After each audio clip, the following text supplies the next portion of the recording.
So I think the Antichrist just may be part human, part angel.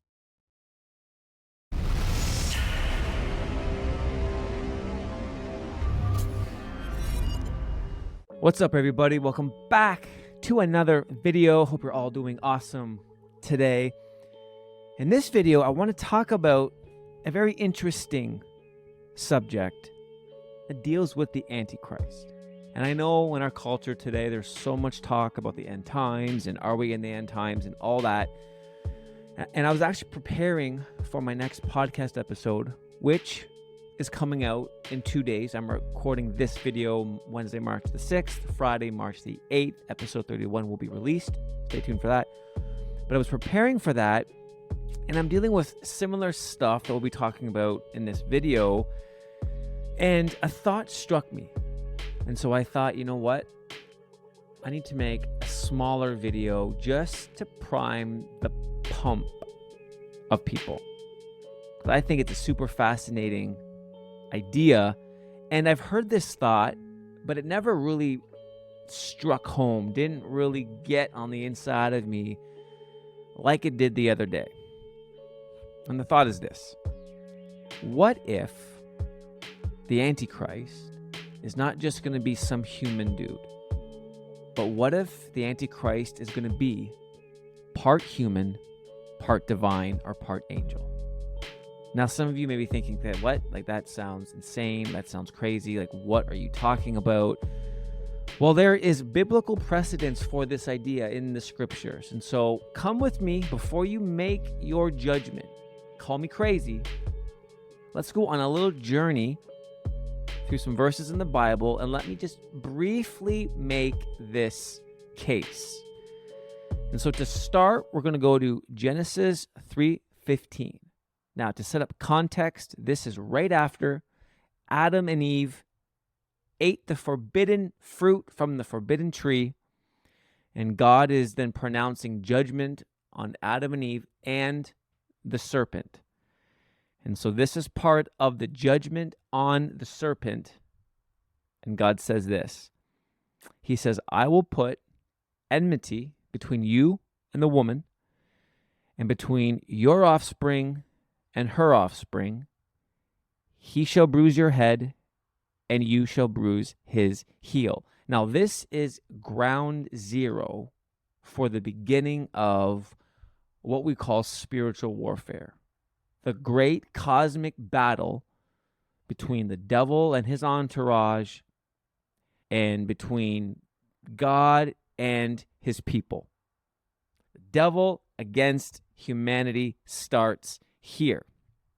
And what's interesting is you see this phrase here, between your offspring and her offspring. Now, I'm not going to get into all this fancy grammar stuff, but if you do some study into this, this is speaking on multiple levels. On one level, it's talking about the offspring of the woman, which is ultimately Christ. And so if you just think about that for a second, he's speaking to the devil saying, your offspring. Who's he talking about? Who's the devil's offspring? Now, there's multiple levels here. The other level here is speaking to all the followers of Satan, his entourage, humanity who worships him, who ultimately is going to serve him. And then it's speaking of the offspring of the seed of the woman, which is level 1, Christ. Level 2, God's people, God's family, the church, those that worship Jesus. But level 1, talking about the seed of the serpent. Who could that be? Who could the seed of the serpent be? Could it be the Antichrist? Now, let's keep going. Just put that away for a second. Jump to Genesis chapter 6 here. Now, this story right here is, I think, the skeleton key of understanding the entire Bible. What happens in Genesis 6, if you don't actually see what's going on here, it robs you from the entire supernatural worldview and understanding that the Bible was written in. And I've done episodes in the past on my podcast and videos breaking this down further than I'll get into today. And I'm also going to be talking about it again in the next episode of the podcast. But what's happening here is you have this scenario where you have the sons of God, as we can see in let's just read. Genesis 6:1. When man began to multiply on the face of the land, and daughters were born to them, the sons of God saw that the daughters of man were attractive, and they took as their wives any they chose. Let's jump down to verse 4. The Nephilim were on the earth in those days, and also afterward, when the sons of God came into the daughters of man, and they bore children to them. These were the mighty men who were of old, the men of renown. If you jump up to verse 4 here, what do we see? The Nephilim. So, what's going on here? What's happening is you have the sons of God, who certain commentators will say this is speaking of the line of Seth. It's called the Sethite view in this interpretation. But nowhere is the phrase sons of God ever used to define humans. Every time that's used in the Hebrew Bible, it's speaking of divine beings, angels.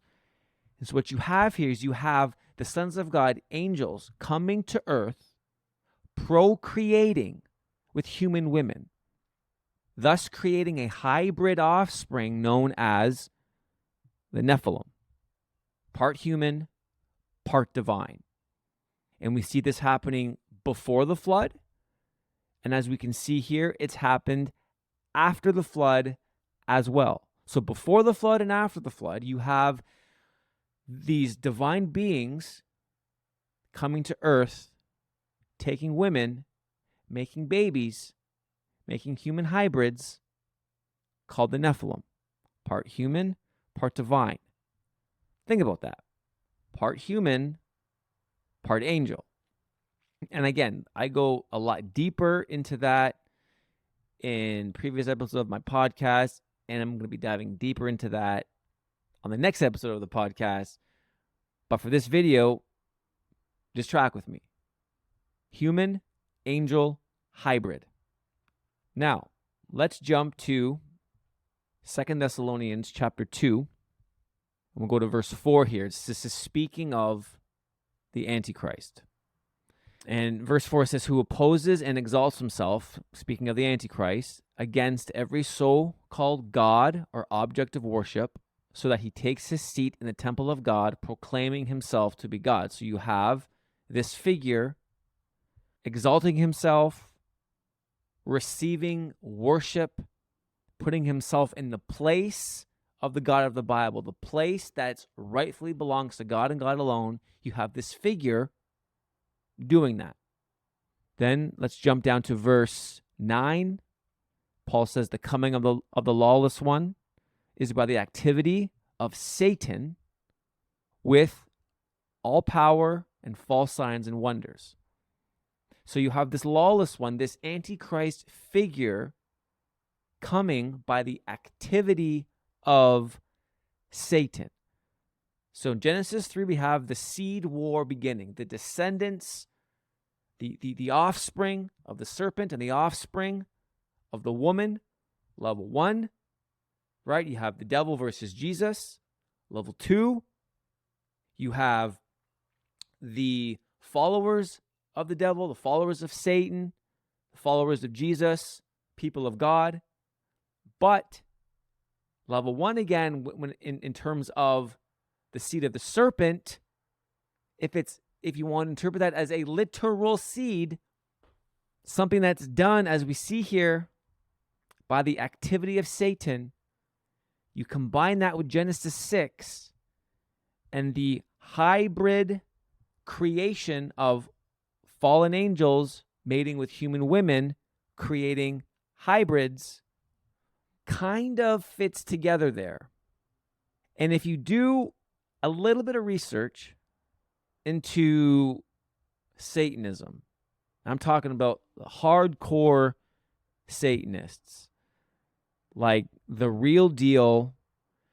When you start looking into their practice, their theology, their belief system, and the things that they do, I recently just heard this testimony of Anton LaVey, who was like, I think, the founder of the Church of Satan. I mean, this dude was like legit Satanist. His daughter, he took her through this whole system of defilement, they call it, these 7 rituals of defilement, where they take a little baby and perform the most horrific acts to it, and then continuously do that as this child, this baby girl, gets older and older, ultimately trying to create this or prepare, groom this child to literally become so defiled and evil, and to groom them so that they can actually be prepared and ready to have Satan impregnate the girl to create an offspring. Now, this is what's actually happening. And so this is what this girl was groomed for, but thankfully she got out of it right before the last stage. So this never actually happened, but she said in her testimony that this is what she was being groomed for. This was her purpose. Now think about that. Right now, and I don't know how many times that happens, how many girls are raised that way, but it's interesting to know that right now in that satanic world, in their system, in these certain sects, that this idea is prevalent, where they try to create, they try to defile a human so much, a human female so much, so that they are prepared to actually have Satan impregnate them. Now, that's interesting. It sounds a lot like Genesis 6 to me. We see right there that the sons of God, the angels, procreated with human women, which means Satan, the devil, is an angel. He's a son of God. He's fallen. So he can. They do have the capacity to procreate with human women. So it, to me, it just makes sense then, as we see in Genesis 3, the offspring of Satan, his literal offspring, if you take that literally, would have to be a hybrid. And right now in Satanism, they are creating those. They are seeking to do that. And we see in 2 Thessalonians, this whole thing is done by the activity of Satan. So I would suggest that it's a good possibility. It's a good possibility that the Antichrist, however he comes on the scene, and how that all is going to play out, that he's going to be a human angel hybrid, literally the offspring of the devil himself. So I'll leave that with you. Tune in to the next episode of the podcast, episode 31, to find out a bit more as I dive into this deeper, but hopefully that primes the pump. It causes you to consider the implications of what the text is seemingly saying. I find it interesting. But thanks so much for watching the video. Hope you learned something. Please feel free to leave your comments, questions down below in the description or in the comment section.